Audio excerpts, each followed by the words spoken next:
These are the most brutal crashes in motorsport history. Oh, look at this! It's Leopold early in contact, car on its roof. And we gotta start at Silverstone, cause when everything seemed normal, it's a Ferrari, it's Kimi Räikkönen. Oh, he's gone off into the barrier as well, and that's a big shunt. high-speed chaos. The car destroyed. Luckily, he walked away. But if dry conditions can become serious, wet weather becomes lethal.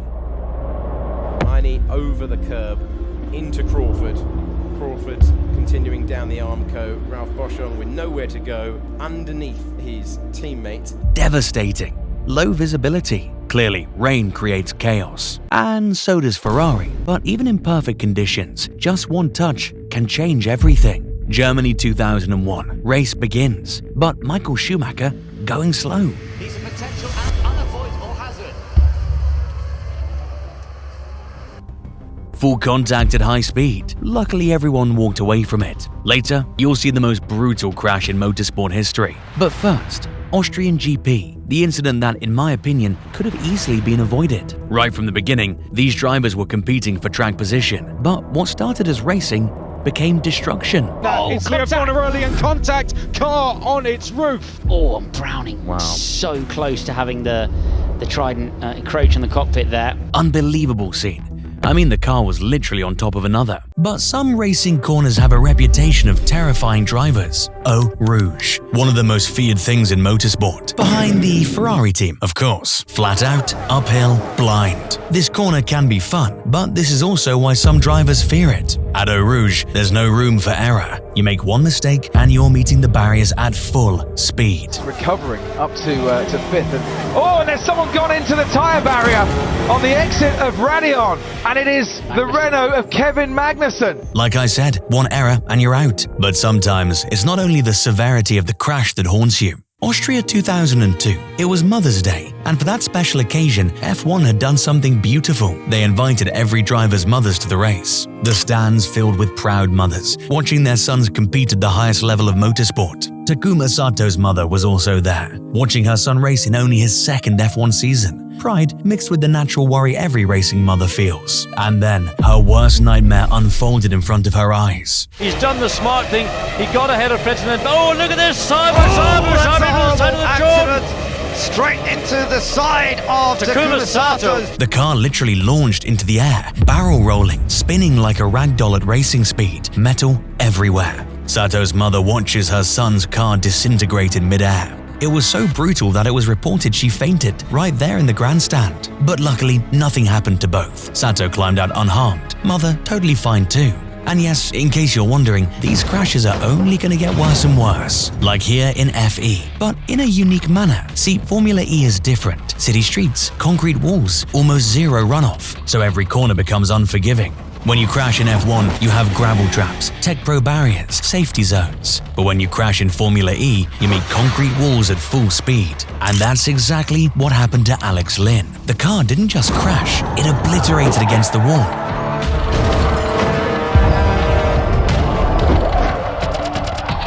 The collision was so insane, it brought the entire race to a stop. And so did this incident. Spa-Francorchamps, the cathedral of motorsport, the most beautiful, most insane track on the calendar. Yes, that same track as earlier. Luciano Berti, a young Brazilian trying to make his mark in F1. He already had a massive incident in Germany earlier that season, but he came back, still fighting, still trying to achieve his dreams. But Spa doesn't care about your dreams. Spa demands respect, because on that track, once you have even one moment of lost control, Luciano Berti gets too close to Irvine with the worst possible result. Berti loses it, goes over the grass into the gravel trap in the frost. This kind of collision makes you question everything about racing. He was fine, but the crash was so severe, it effectively ended his F1 career. Some crashes, you walk away physically intact, but mentally, it changes you forever. But I'll definitely feel better than Berti if you subscribe right now. Anywho, a similar incident happened here too. Well, sorta. Jarno Trulli, the Italian maestro, known for his incredible qualifying pace. At Silverstone 2004, Trulli was out there doing what he does best, pushing for the perfect lap, hunting for those extra tenths, when suddenly something breaks. Dropped it on the exit of bridge. He was well through the corner, and then rolls over the rollover bar. All attention switches to Renault. Jarno Trulli has had an horrific The car snaps, destroyed. The barriers demolished. At Silverstone speeds, you don't get a second chance. This was the kind of crash that just a decade earlier would have been fatal, but luckily truly walked away. A testament to how much safety has improved. Because even with all these safety improvements, some crashes still manage to combine every nightmare at once. You see, there are crashes, and then there are crashes. Abu Dhabi, first lap, Nico Hülkenberg is in the pack when suddenly he's airborne. Top speed down there and move, and that is the Renault of Hülkenberg going over and over and over and out of this race. The car upside down, and then it catches fire. And that is Nico Hülkenberg against the barrier, flames coming from the back. Hülkenberg is hanging from his belts, fuel leaking, flames growing. Horrible situation to be in. But these F1 drivers, they don't feel anything. I'm hanging here like a cow. Yeah. Get me out, there's fire. Yeah. There's fire. It's alright, they're coming. They're coming. Hülkenberg was in a tough position there, just like every Ferrari driver. Nothing happened, of course. He got out. But when you venture into endurance racing, the speeds reach levels that make F1 look tame. 6 hours of Sao Paulo 2014 at Interlagos in the WEC, where speed and time reach levels F1 never sees, where drivers push at 200 miles per hour down the Mulsanne Straight. Mark Webber, the Australian who'd spent years in F1, survived countless crashes, earned the nickname Aussie Grit for his toughness. Now racing for Porsche in the World Endurance Championship 2014. But even Webber's experience, even Porsche's engineering, couldn't prepare for what happened. Oh my goodness me! It is a Porsche. This is coming up the hill. It's the entrance to the pit. Ferrari in the background, John. It's the entrance to the pit lane on the left-hand side. It is the 20 car. That is Mark Webber's car at the entrance of the pit lane. When the car lost stability, absolute brutal, slammed into the wall. The car disintegrated completely. At Le Mans speeds, crashes don't just destroy cars, they vaporize them. Webber walked away, but he must have known he'd just survived something that could have easily gone wrong. And the same goes for this incident. Brazil 2025. Even with decades of improvements, even with all the modern safety, racing can go south.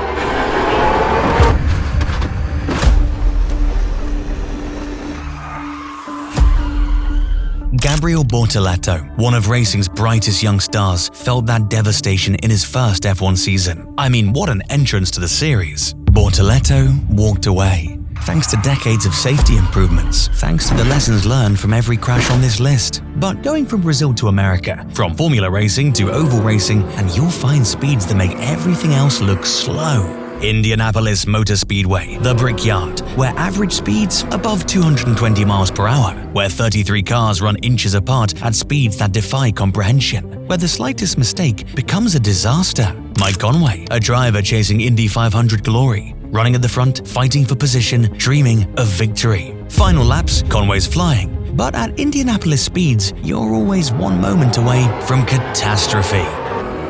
And that car is certainly destroyed, but you can see Mike moving inside the car. He's going on the inside of Ryan Hunter-Reay. The car launched into the fence, ways beyond comprehension. Conway's car didn't just collide, it became a missile. He survived, but at those speeds, physics does take over, and race car drivers become just passengers. And if you don't want me to discuss any more physics, just press that subscribe button. But now, at number 2, we reach an incident that showed the world what one safety device can do. Silverstone, 2022, July 3rd, British Grand Prix. Zhou Guanyu, a 23-year-old from China, a country of more than 1.4 billion people, 70-plus years of Formula One history, and Zhou was the first. The weight of that responsibility, the entire nation watching, every young Chinese kid dreaming that maybe, just maybe, they could be next. Zhou's path to F1 wasn't easy. Well, it never is. He started karting at 8 years old. He moved to England as a teenager, alone, away from family, learning a new language, learning a new culture. He climbed through the junior categories, Formula 4, 3, then 2, where he spent 3 years fighting for that elusive F1 seat. Alfa Romeo offered him a seat for 2022. His dream finally realized. The 2022 season started rough. His teammate Valtteri Bottas, a 10-year F1 veteran, was consistently faster. The media questioned if Zhou deserved the seat, but Zhou kept fighting, kept improving. By the time they reached Silverstone in July, it was his 10th Grand Prix. Finally, he was starting to find his rhythm, starting to prove he belonged. In front of 140,000 screaming fans, Zhou qualified 9th. his best qualifying of the season. Things were finally coming together. Sunday morning, Joe walks to the grid knowing this could be his breakthrough race. The chance to score big points, to silence the critics, to show his world he belongs. The lights go out, 20 cars accelerating toward Abbey Corner at 180 miles per hour. And right at that point, Joe's world turns upside down.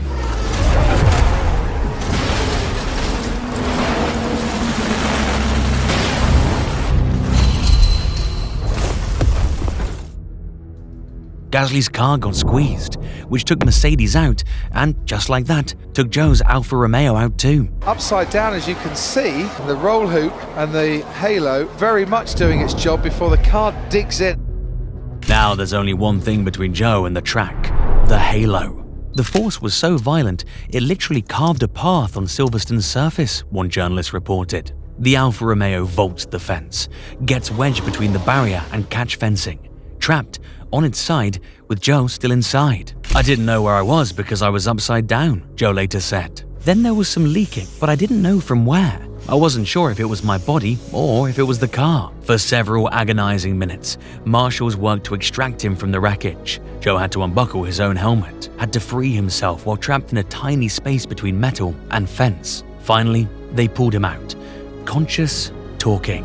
"I'm okay, all clear," he posted hours later. "Halo saved me today. The roll hoop failed, the car was destroyed, but that titanium structure, the device drivers once hated, kept Joe's head from being crushed for over 100 yards of devastation." But now, out of all incidents shown earlier, here's the most brutal motorsport weekend. The weekend that changed everything. The weekend that broke Formula One. April 29th. It started Friday. Rubens Barrichello, a young Brazilian with everything ahead of him, had just mounted a curb at the Variante Bassa at 140 miles per hour.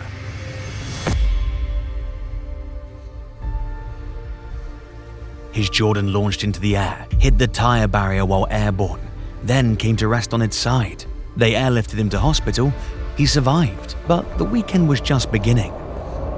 Saturday, April 30th, Roland Ratzenberger, a 33-year-old Austrian rookie living his dream. He'd spent years struggling to make it to F1, working his way up with barely any financial backing, by his own work, as Max Mosley would later say. He didn't make his F1 debut until he was 33 years old, ancient by F1 standards. This was supposed to be his third Grand Prix, his chance to prove he belonged. During Friday practice, his teammate David Brabham tested Roland's car. The brakes were troubling him. Something was wrong. Saturday qualifying, Roland pushing hard. He runs over a curb, his front wing fails, gets stuck under the front of the car. He can't steer, can't brake. The car now became a missile. Ratzenberger, qualifying for only his second Grand Prix, hit the wall at 300 kilometers per hour. The impact? Instantaneous. The car destroyed.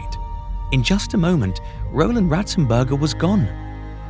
Roland Ratzenberger succumbed to injuries sustained in the accident which took place at Imola Circuit during Saturday qualifying practice, April the 30th. Ayrton Senna commandeered an official car to race to the medical center. His friend Sid Watkins had to tell him Roland was no more. Senna broke down and cried on Watkins' shoulder. "What else do you need to do?" Watkins asked him. "You've been world champion 3 times. You're obviously the quickest driver. Give it up and let's go fishing." "Sid, there are certain things over which we have no control. I cannot quit. I have to go on," Senna replied. I wish Watkins had put more pressure on him, convinced him not to do it. I wish. Sunday, May the 1st, race day. Before the race, Senna placed an Austrian flag in his cockpit. He was going to wave it at the finish line in honor of Roland, to share the victory with a fallen driver. But sadly, as we all know, he never made it to the finish line.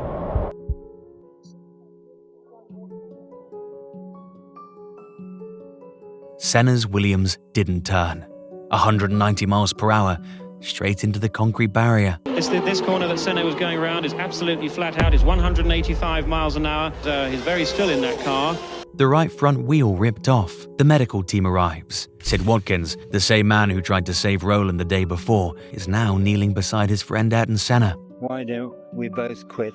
We'll go fishing." And when you said something serious to Senna, he took a long time before he answered. So he looked into the distance for about a minute, and then he turned to me and said, "Sid, I have to go on." They airlift him to hospital in Bologna, but it was already too late. The 34-year-old Brazilian next to Pelé in national status in his home country after crashing head-on into a concrete barrier at 300+ kilometers per hour. The world stopped. Brazil declared 3 days of national mourning. More than 3 million people lined the streets of Sao Paulo for his funeral. So anytime you go driving, testing or racing, you are exposed to some risks. There are calculated risks and there are unexpected situations that can happen.